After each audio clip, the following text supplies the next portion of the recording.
Everybody's real comfy getting behind a camera until you realize you gotta actually say something. Not me though. Hi, my name's Kyler and I'm a natural at presenting, can you tell? And even absolute prodigies like me enjoy making their lives a little bit easier sometimes, which is why I'm happy to announce today's sponsor, Elgato. Until now, unless you work on a news set or a late night talk show, teleprompters for independent creators have mostly just been a little piece of plastic that you set a phone on and it reflects a mirrored image onto a shiny piece of plastic. And to be clear, that's what they all do. But it's kind of silly when the screen's a phone, especially when you're like an established YouTube channel and people probably expect that you have like a legitimate operation going on. But really, you're just using your boss's son's old cracked Google Pixel hooked up to an Xbox controller and reading something out loud that you just finished writing like 20 minutes ago. Meta. Nah, hold on, give me a second. The Elgato Prompter isn't just a fancy replacement for me though. It provides solutions to problems that I didn't even know I had. It can display Twitch chat, allows me to maintain prolonged eye contact with people on Discord, which makes Michael really comfortable. And if you're feeling really frisky, the beta version of Elgato's Camera Hub software even dynamically adjusts the scroll speed to your reading pace. It's like having your own personal little robot slave living on the screen, which brings me a great sense of joy. For a little background, we've been live on the UFD Tech Twitch channel basically 24/7 since Christmas Eve 2022. Twitch technically only allows for 48 hours of streaming at a time, but every 2 days, when we go down for like 5 seconds, we go right back to being live. It's like nothing happened. It's been a lot of fun, but it's also taught us a lot about production value, something we're constantly struggling with. I've had my eye on the Elgato Prompter for a while just because I really want to stop looking away from the cameras to read Twitch chat. I want the audience to actually feel like I'm talking to them, because I am. But, and I don't know if you know this, as a YouTube channel, we script a ton of content. All those YouTube shorts and TikToks we're pumping out are read off a wimpy little teleprompter, or at least they were.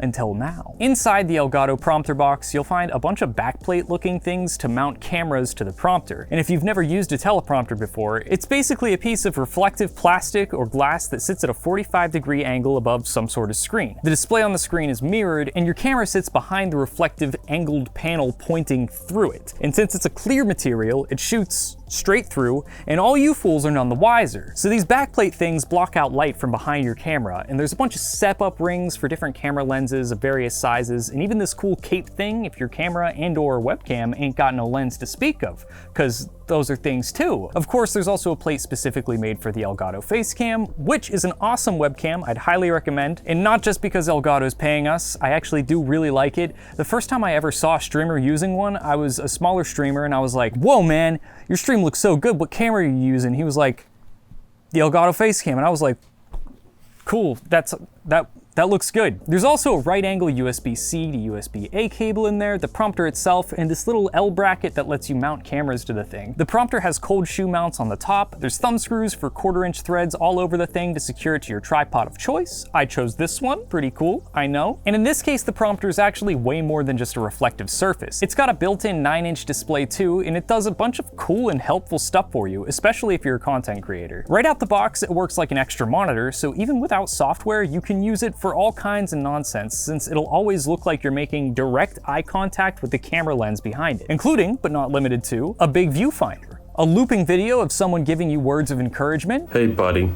love you, doing great, keep it up, you're out there killing it, you're doing fantastic things, all right? Can I go now?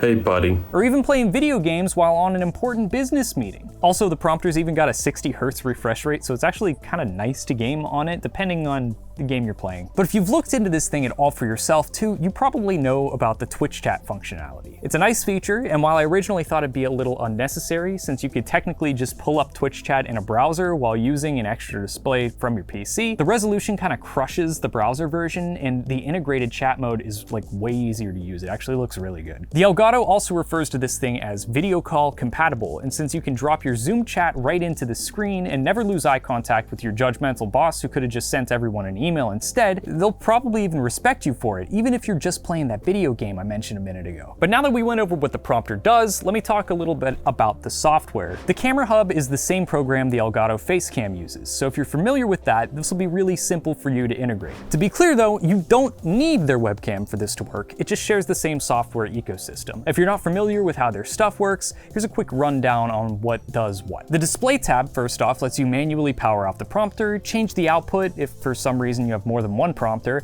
and adjust your brightness and contrast settings, which is necessary to keep certain reflections from distorting your image from your camera depending on what your lens setup is. The content tab is where you go to change what's actively being shown on the prompter. The display section makes it work like your run-of-the-mill extra monitor, text shows scripts in a traditional teleprompter format, and chat, which is a function that's in beta right now, shows the live Twitch chat of whatever channel you want, even if nobody's in it, like mine. They ask you how you are, you just have to say that you're fine. The Appearance tab lets you adjust all the text that appears on both the text and chat content screens. You can mess with the font size, margins, spacing, colors. It's a fun time, go nuts fellas. The scrolling tab's way more exciting than what you might think, especially if you're using the beta version of the Camera Hub. You can choose the scroll speed and whether or not the script loops whenever it's done, but they also have a fancy beta feature that'll listen to your voice as you're reading from the teleprompter and scroll based on what part of the script your computer hears. You can also transcribe what you're saying into the script too, in case you're too lazy to type a little bit.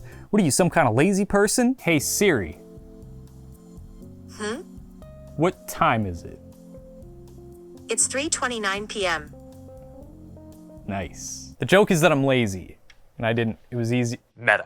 The Overlay tab lets you customize what Elgato refers to as your overlay, which is a little indicator that shows up on the prompter screen that ideally you'd set up so you know exactly where your camera lens is. Okay, but what really makes me excited about the Elgato Prompter is the Stream Deck compatibility. Naturally, since this is an Elgato product, it's gonna have a Stream Deck plugin. And one thing about me is, I love doing silly things with my little deck. The prompter's plugin options work through the pre-existing Camera Hub plugin that lets you control the prompter at the touch of a button in a bunch of neat ways. The prompter control buttons let you play and pause scrolling for your scripts, incrementally scroll through either your script or Twitch chat, or even navigate to your most recent text line. Prompter display buttons let you power the prompter off and on, adjust the prompter's brightness and contrast to either a fixed percentage or customizable increments. Prompter mode switches to different content displays, that's your text and chat overlays, and you can set a button to a specific script or different Twitch chats. Prompter appearance lets you use the Stream Deck to quickly alter those text appearance modifications we talked about earlier, like the font size, margins, and opacity. Prompter scrolling adjusts your scroll speed, and prompter overlay lets you show or hide your little indicator guide that keeps your eyes focused on the proper portion of the screen. And that's all cool, makes sense, no surprises there, but the really fun stuff happens when you chain those controls together using multi-actions through the Stream Deck software. I decided to come up with a couple situations that I could keep on standby through cheeky little button presses on my trusty deck, and here's what they are. Dedicated filming mode. This sets the content type on the prompter to text, so it shows the script that I'm working on and adjusts the brightness and contrast to accommodate a dark background with white text without distorting my camera picture. So if I want to film something, I just hit this button. Viewfinder mode. This one dims the display and contrast a whole bunch to reduce glare, sets the content type to display so the prompter acts as an extra monitor, and then it brings my OBS window full screen so I can see it on the teleprompter, which almost turns the thing into a mirror, or stay with me here, a viewfinder. Chat mode. This one sets the content type to chat, and it shows our Twitch chat. And of course, adjusts the brightness and contrast to accommodate whatever's going on screen for that. I also made a conference mode that dims the display and contrast to reduce glare, sets the screen to be a monitor, just like the viewfinder mode. But then it brings your Zoom, Teams, Discord, whatever you use, call to full screen on the prompter, so you're ready to go once someone decides to ruin your day at 4:55 p.m. with a meeting that lasts way longer than 5 minutes. So I can't help but notice that you were late on your monthly expense reports. What the hell, Michael? Of course, I've got an extra monitor mode also that cranks the brightness and contrast, and it's meant for when you're not actively using the camera behind the prompter. But my favorite button is for one I call speech mode. And I think this really encapsulates a lot of what makes the prompter special.